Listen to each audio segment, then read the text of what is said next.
Eh, Hablaré del mundo social del siglo XXI porque la sociología es una creación del siglo pasado. La sociología se formó y fue institucionalizado por las condiciones sociales y el mundo social del siglo pasado. Y ahora vivimos una transición social enorme y no sabemos a dónde vamos,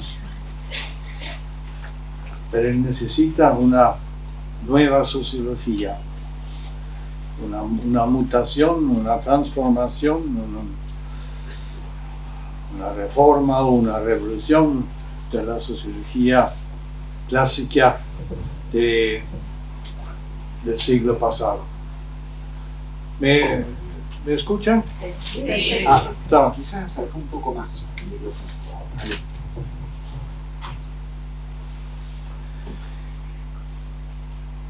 Bueno, vivimos el fin del siglo récord. El siglo XX fue un siglo singular en la historia humana.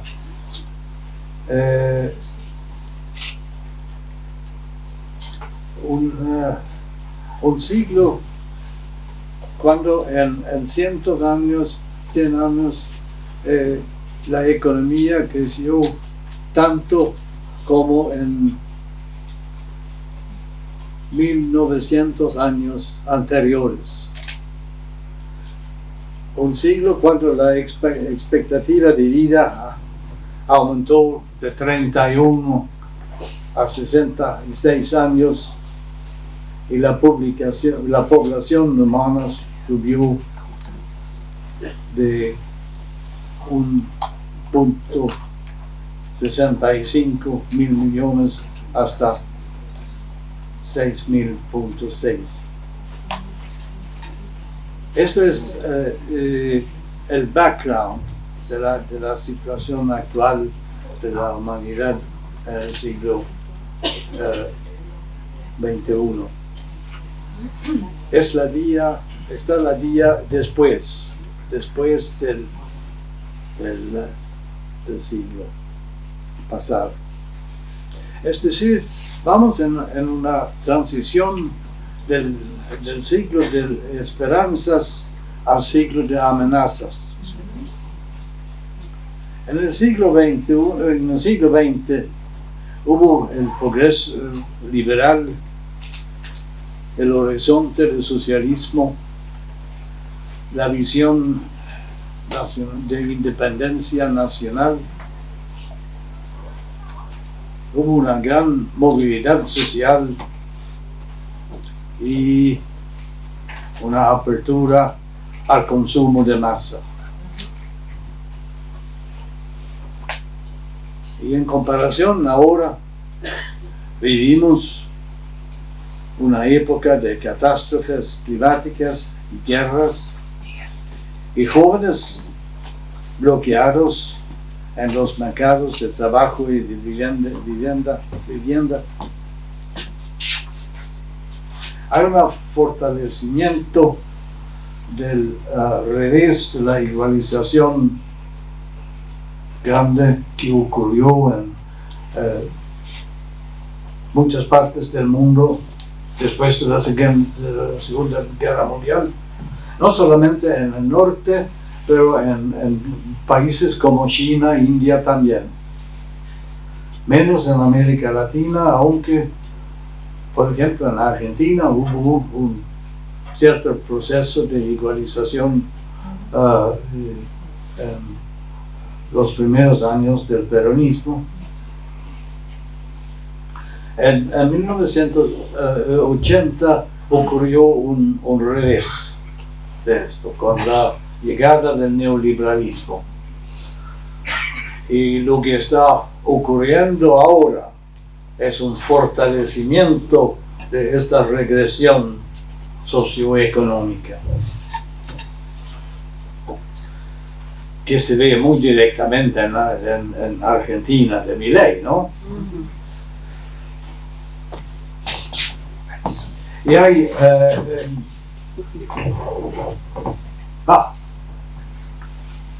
ya sé.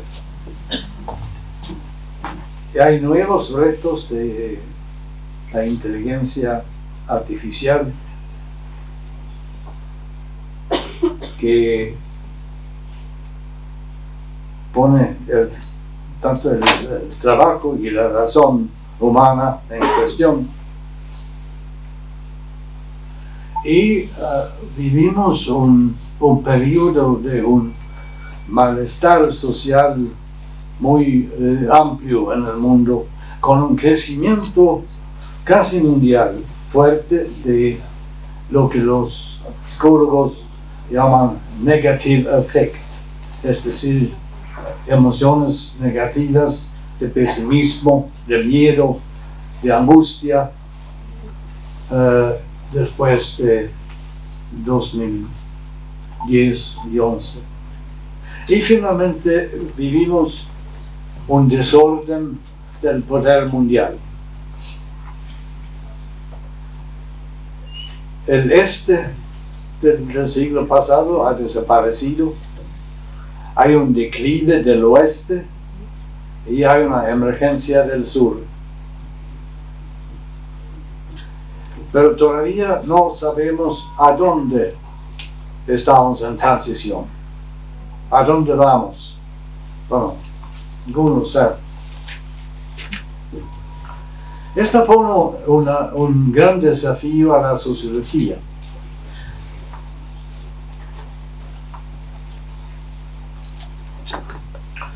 La sociología nació con un nuevo mundo. Después de la Revolución Francesa, un nuevo mundo industrial, científico, urbano, capitalista. Un mundo social sobrepasando el poder de los príncipes, los sermones de los clérigos, los fallos de los jueces y las costumbres de los padres. Este nuevo mundo social que fue el objeto de investigación, de análisis y de interpretación de la sociología.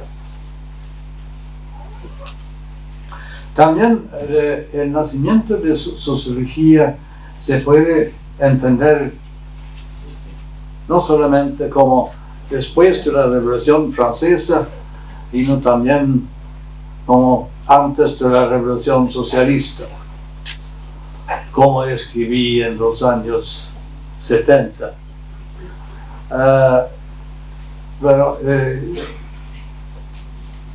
En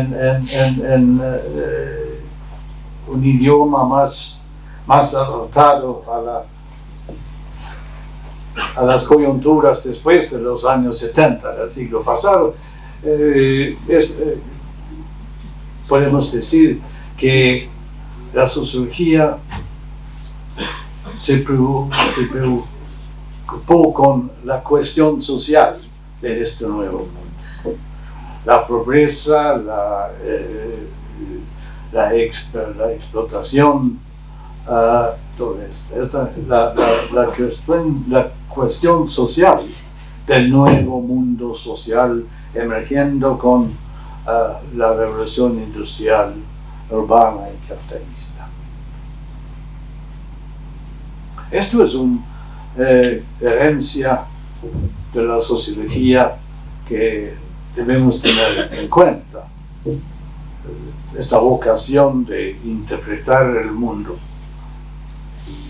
la emergencia de nuevas tendencias sociales, transformaciones del mundo social. La vocación de sociología es mundialista. El alcance de los mensajes y de los análisis de la sociología clásica fueron mundiales, refiriéndose a la dirección del mundo y a la situación de sus partes más avanzadas. Y nuestra responsabilidad es responder a la vocación sociológica en una nueva era de transición social, donde no hay un una nueva sociedad emergente que podemos analizar y diagnosticar. Es una transición con dirección desconocida. Pero todo esto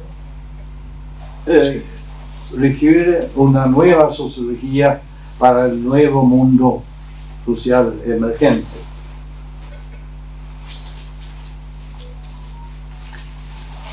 Tenemos que desarrollar un nuevo sentido de la historicidad, es decir, de la historia que vivimos, la dinámica de la historia.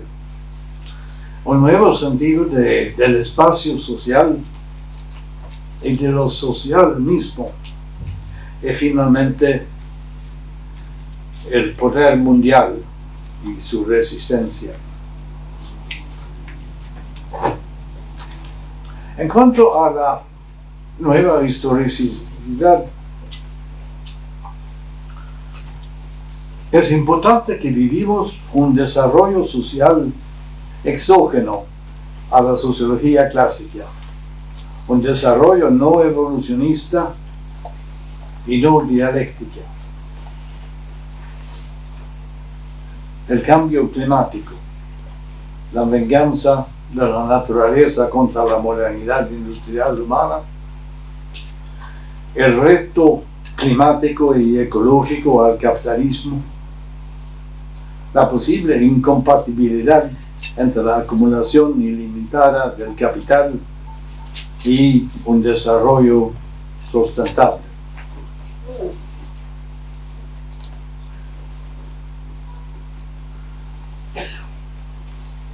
Hay recientemente una apertura de una nueva tecnología disruptiva, la inteligencia artificial con impacto ambiguo e incierto. Y vivimos un nuevo clivaje mundial de modernidad en el sur y posmodernidad en el norte.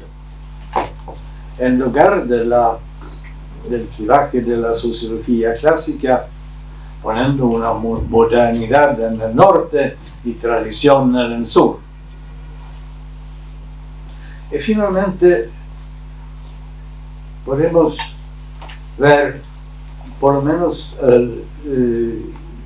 los comienzos del fin de un semimilenio de dominación mundial por una dinastía blanca cristiana del Atlántico Norte.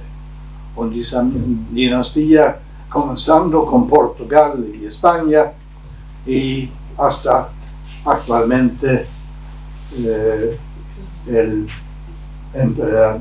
último emperador, los Estados Unidos.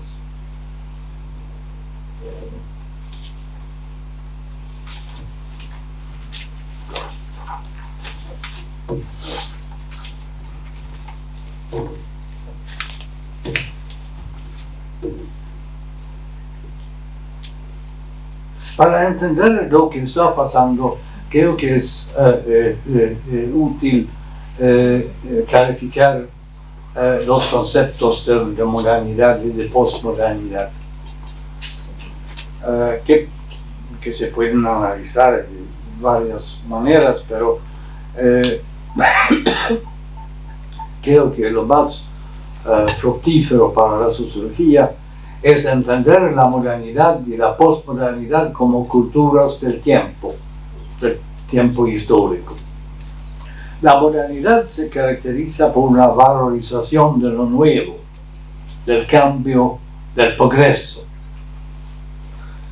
y con una orientación al futuro como algo nuevo, diferente y mejor.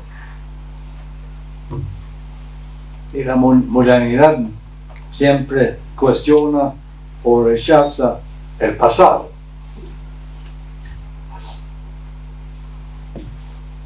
En contraste, la posmodernidad está anclada en el presente, sin dirección de una orientación temporal, sin perspectiva de un futuro fundamentalmente diferente y sin distinción ni evaluación claras entre el presente y pasado.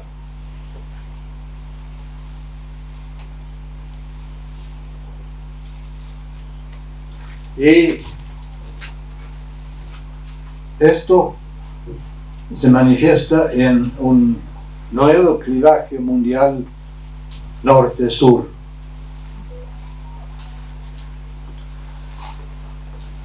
Debemos analizar esto en su complejidad, subrayando que tanto el norte global como el sur global son sociedades heterogéneas con culturas variables, pero hay una diferencia crucial. Hay sociedades sin futuro, es decir, sin una visión, una expectativa de algo diferente, un mundo diferente, un mundo mejor. Y los ejemplos de esta cultura postmoderna comenzó con Japón y ahora podemos decir que es importante o preponderante en Europa y también en los Estados Unidos. Originalmente un país con una cultura muy modernista, pero es significativo el slogan de Donald Trump en sus campañas electorales: Make America Great Again, es decir, regresamos al pasado. No hay un futuro nuevo, pero greatness, grandeza, estuvo en el pasado. Por otra parte, en el sur global, la cultura predominante son culturas de modernización. Y los ejemplos más claros son China, India y Asia sureste. Debemos tener en cuenta que el predominio puede cambiar cualitativamente. No es una predicción fuerte de lo que va a pasar, pero esta es la situación que vivimos, en mi opinión. Esta es la nueva historicidad, la importancia de la posmodernidad en el mundo. Y esto es importante porque la sociología fue directamente una manifestación, una expresión intelectual de modernidad. La sociedad moderna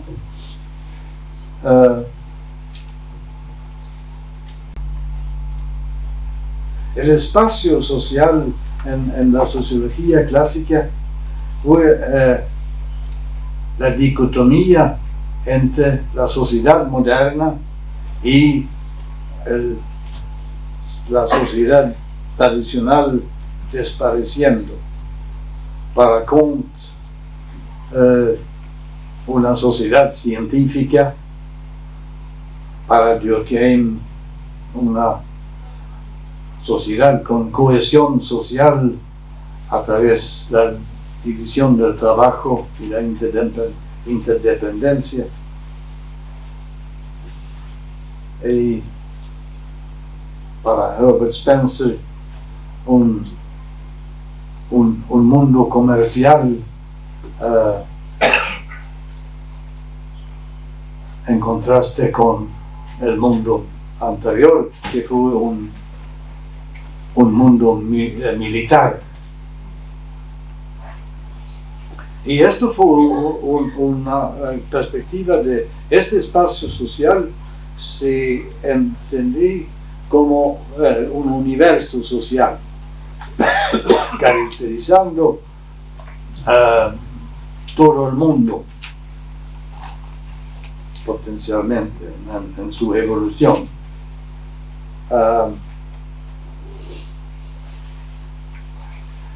Es decir, hubo un universo social evolucionista que fue la expresión de la modernidad. Hubo una otra concepción del espacio social, la sociedad-nación autónoma. Este fue la sociología de modernización, y también fue natural porque cuando la sociología se formó y fue institucionalizado con carreras, y cátedras y fondos de investigación, todo esto, fueron institucionalizadas en instituciones del Estado Nacional o en algunos países como en los Estados Unidos en instituciones no necesariamente del Estado, pero de la sociedad capitalista nacional americana.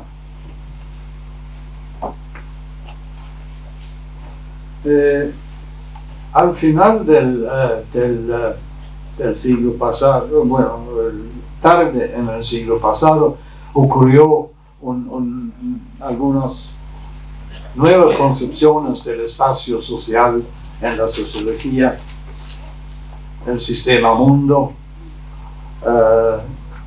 honorado acá con la cátedra Immanuel Wallerstein. El concepto de una sociedad mundial, de instituciones y normas, principios de organización y de políticas públicas que fue conectadas con el desarrollo social mundial. Este tipo de espacio social fue desarrollado por John Mayer y sus discípulos. Y finalmente hubo concepciones del espacio social en términos de globalización, como una extensión de los mundos sociales, ¿no?, de naciones. Pero ahora tenemos que dar atención a un nuevo espacio social, sobre todo una concepción planetaria, no solamente global, pero sino planetario, es decir, un mundo social que es un ecosistema planetario de independencia social natural.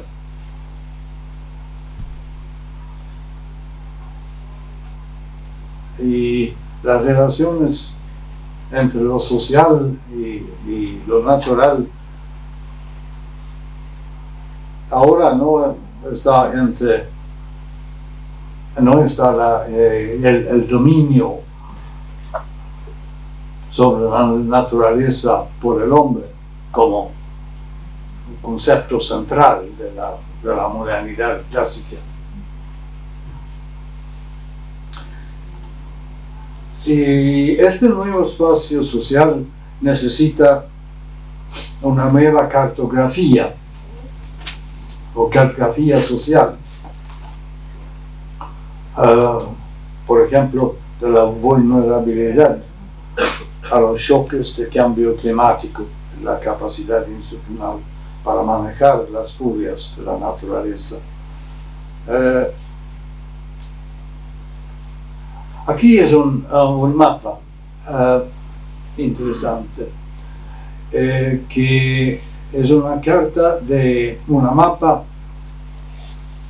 de la vulnerabilidad física al cambio climático. Física significa que no es social, son efectos de las leyes de la meteorología, de la ciencia climática, etc. Y aquí vemos que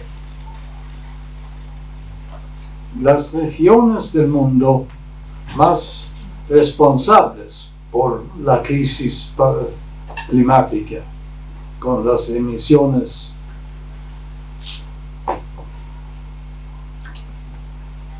de carbón, son los que son menos vulnerables a la crisis. Son las regiones en azul, es decir, Europa Occidental y gran parte de América del Norte. Y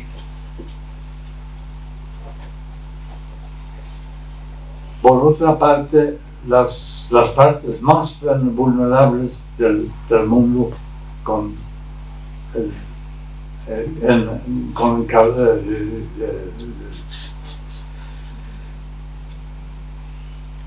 el color rojo más fuerte son los países o las regiones que no han contribuido nada a la crisis climática, como la región Sahel de África, por ejemplo, Sur África, parte de India. América Latina, que no ha contribuido mucho a la crisis climática, está bastante vulnerable, como se ve. Entonces, esta es una mapa de injusticia climática, que es un aspecto nuevo del espacio social.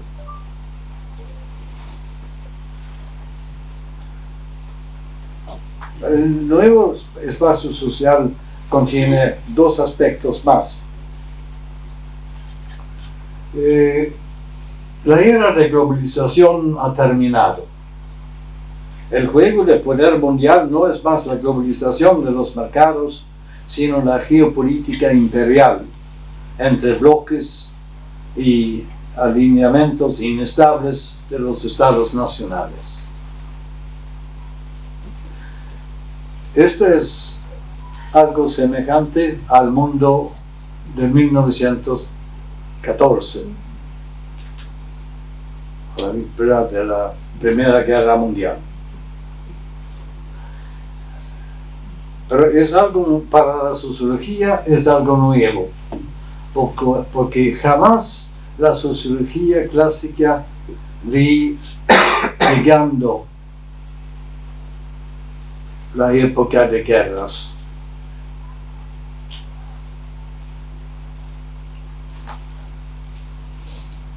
La época de guerras de 1914 hasta 45. Y el nuevo espacio social también es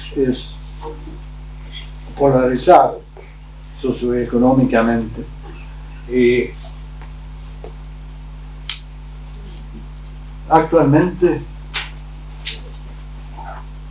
primero dentro de los Estados-naciones. En la historia mundial de la desigualdad, el equipo de Thomas Piketty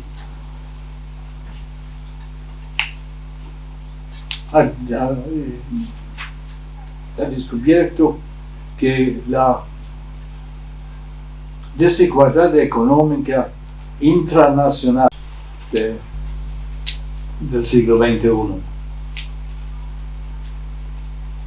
Y hay también otras estimaciones de esta historia con el mismo resultado.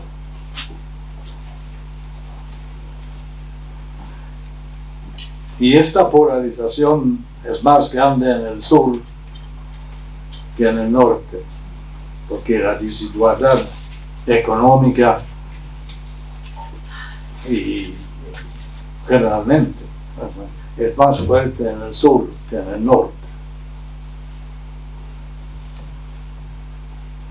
No soy latinoamericanista, pero América Latina me ha interesado mucho. He hecho algunos trabajos sobre aspectos de América Latina y entonces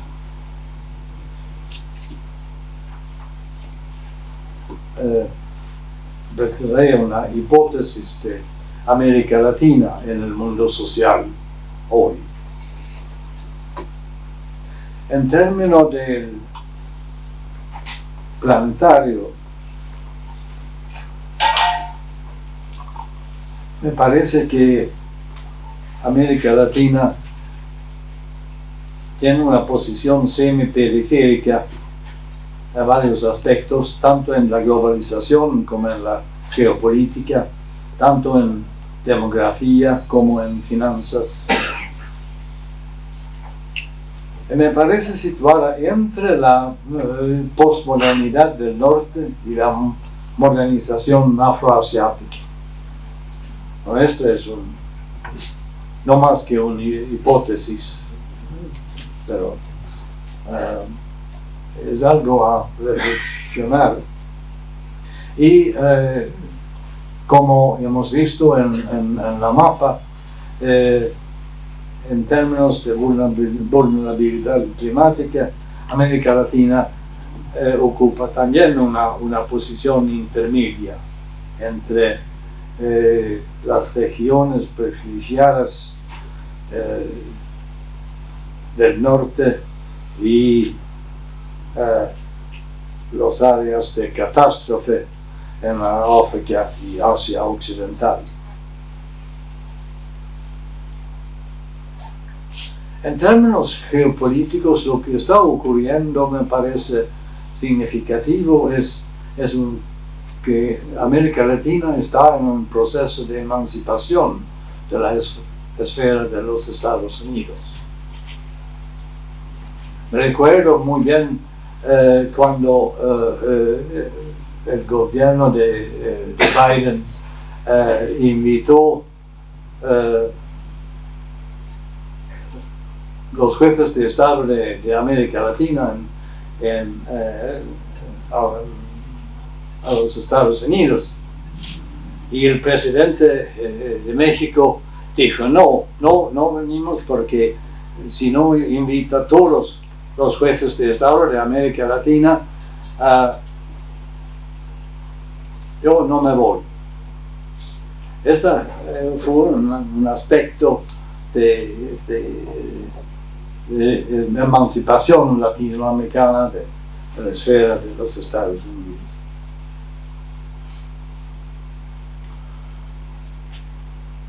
Me destaca en América Latina una región con una identidad cultural muy fuerte, más fuerte que en otras regiones del mundo, y con pasado, con un idioma común y una historia común, pero con poca institucionalización de esta identidad cultural.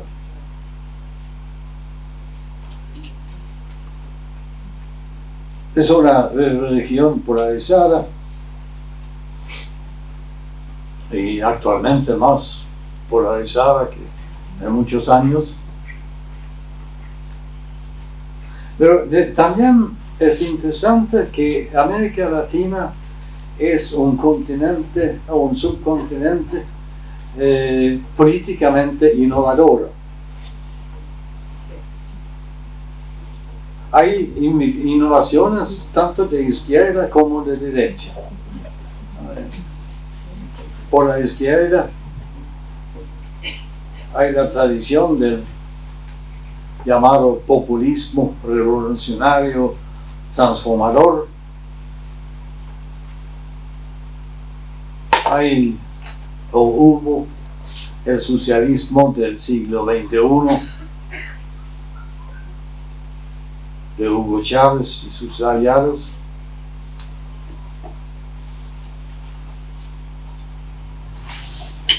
América Latina también ha sido la región del mundo que en las últimas décadas han producido nuevos grandes partidos de izquierda, como el Partido de Trabajadores en Brasil, y aún más impresionante Morena en México, que ha cambiado todo el paisaje político en México, en formas democráticas. Esto no ha ocurrido en ningún otro país en el mundo. Y fue América Latina o Brasil que creó el Foro Social Mundial.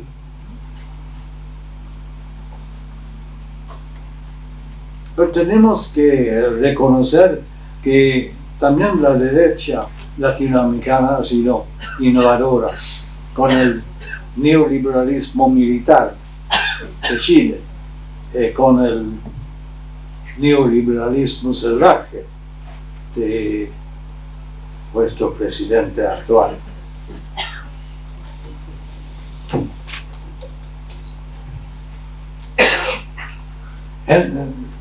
Entre los cambios del mundo social hay también nuevas dimensiones de lo social que sabemos, pero lo conocemos, pero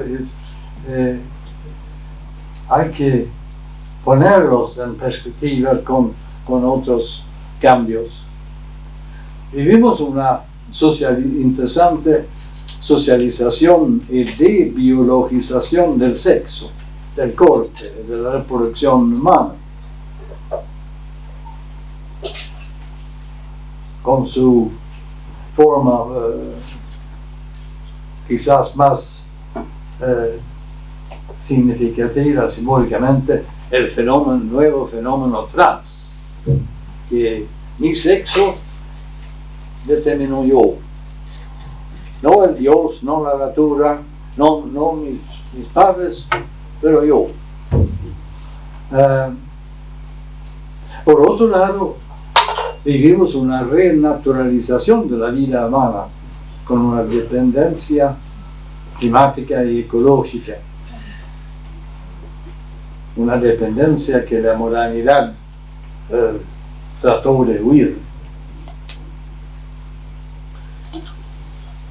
Y hay una interesante tensión fuerte que entre, de una parte, una nueva normatividad individualista en términos de derechos humanos, de moralización de la política, y por otra parte el hecho de más violencia. Vivimos en un periodo de guerras y de preparación de guerras y de violencia no estatal o extraestatal o paraestatal.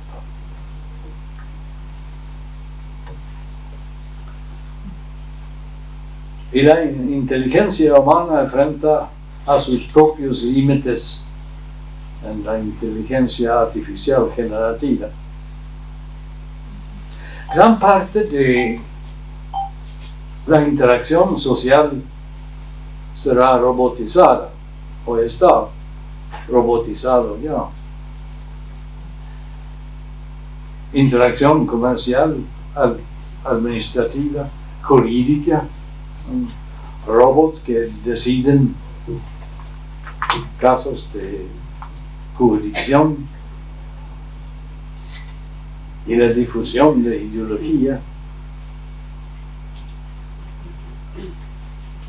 Y en cuanto a la desigualdad socioeconómica, estamos en una situación de desigualdad creciente, sino que hay ninguna tendencia igualitaria contra corrientes. Esto es algo nuevo.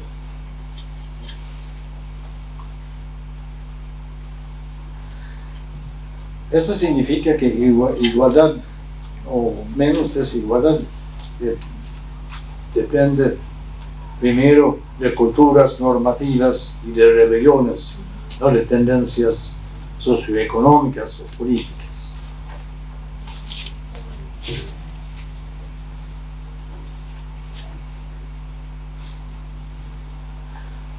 El siglo XXI, vuestro siglo, yo lleno del siglo pasado, será un siglo de grandes batallas. Tres grandes batallas. Uno sobre la habitabilidad del planeta, que pone el capitalismo fósil y verde contra una economía sostenible postcapitalista e igualitaria. Esto es un proceso conflictivo muy complejo a varios niveles. Y me parece que los movimientos y los activistas del clima no tienen suficientemente en cuenta el enemigo o la alternativa de un capitalismo verde. Y el verde entre comillas.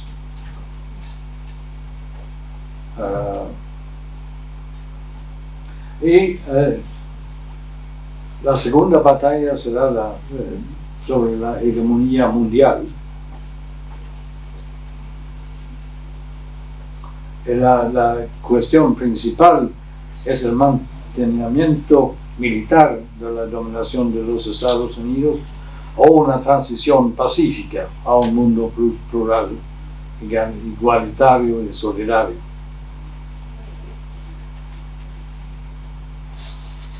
Y estas alternativas se confrontan sobre la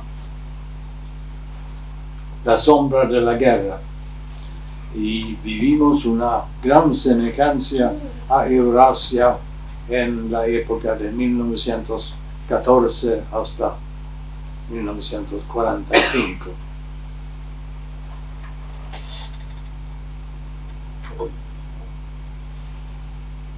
Y finalmente hay las desigualdades de la humanidad, pro y contra la inclusión de todas y todos los humanos respecto a las posibilidades de vida creadas por el desarrollo histórico de la humanidad. Los recursos, la tecnología que tenemos hoy son suficientes para dar oportunidades a una vida, a una buena vida de todas y todos del mundo. Pero actualmente el proceso va en otra dirección. en una aceleración de la desigualdad. La nueva tecnología está controlada por el gran capital y podemos ver la posibilidad del desarrollo de una desigualdad de proporciones faraónicas, mucho más grandes que hemos visto en los siglos XIX y XX.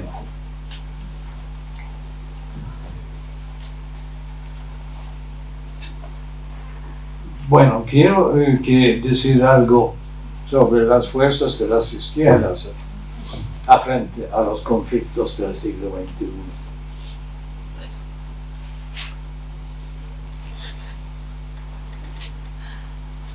Y podemos distinguir, comenzar, tres tipos de fuerzas: estados, partidos y movimientos sociales. En la historia de la izquierda del siglo pasado, estados han jugado un papel importante por la izquierda. La Unión Soviética, China a nivel global, Cuba y Venezuela un papel regional, y para el reformismo los países nórdicos. Pero ahora falta un estado progresista, pesado, con peso político, para liderar la justicia climática. Es una debilidad actual.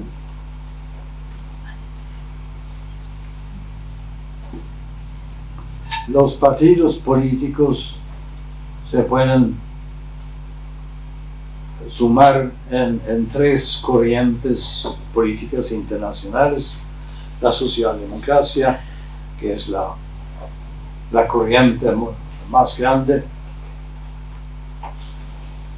El comunismo existe todavía como una segunda tendencia, y hay un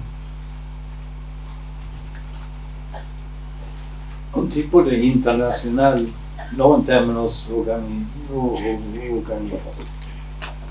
de organización, es mucho más un red digital, la Internacional Progresista, pero es un embrión a una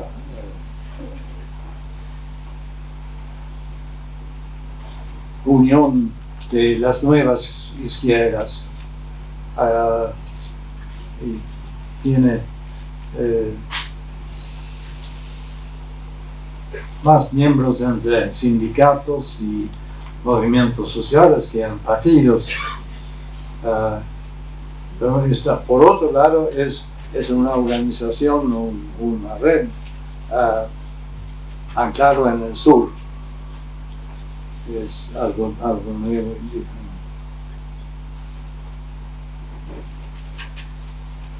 En cuanto a los movimientos sociales,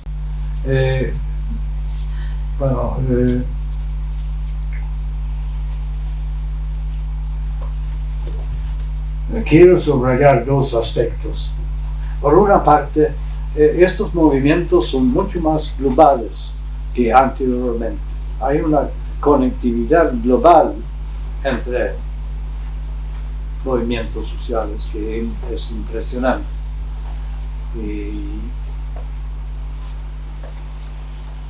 Y también hay una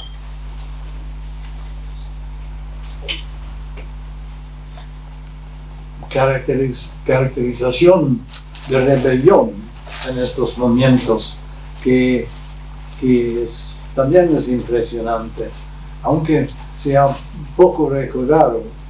Pero tenemos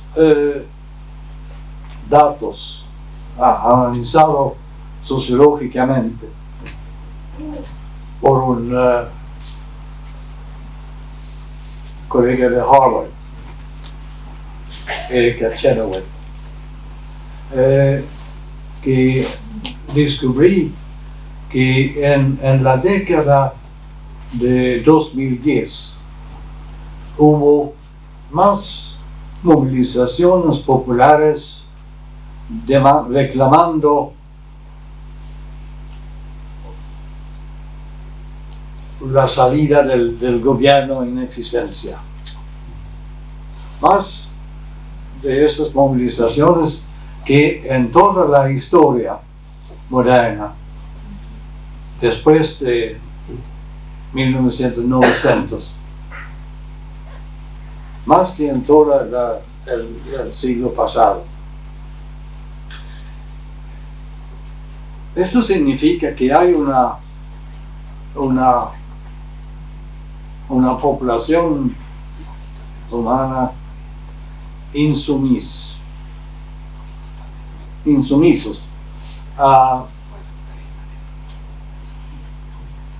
Y hay una potencia de cambio social en estos movimientos, que son heterogéneos, y no todos los movimientos antigubernamentales son progresistas, pero el orden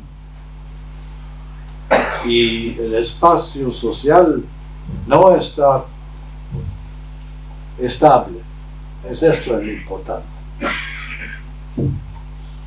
Y además hay una nueva fuerza de la izquierda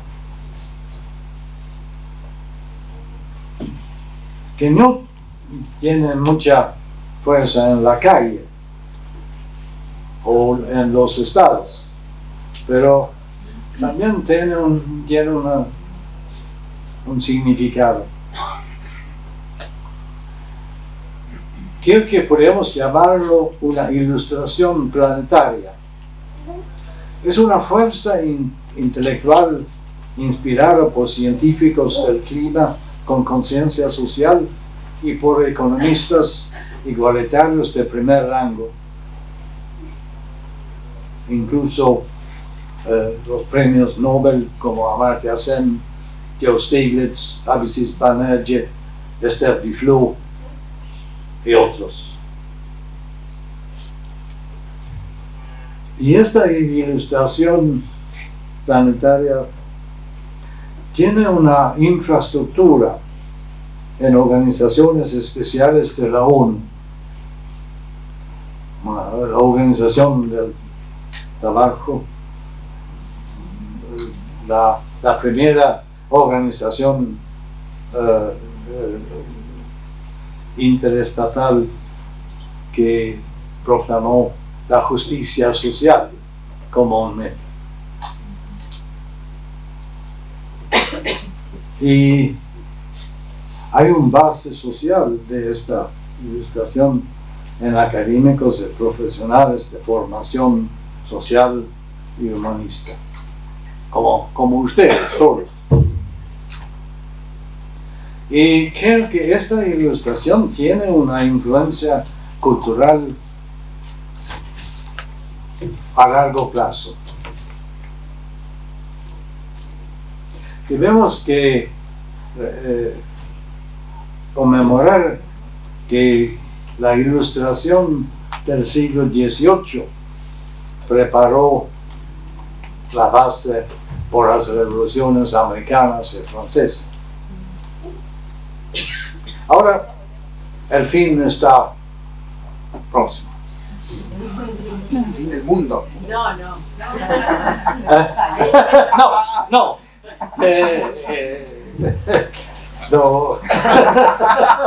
De esta sesión.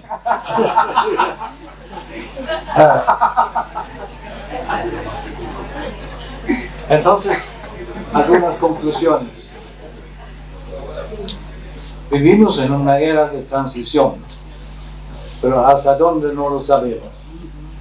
Esta época necesita una nueva sociología, una sociología planetaria y postmoderna. Nuestro siglo está enfrente a tres grandes batallas que decidirán el resultado del siglo.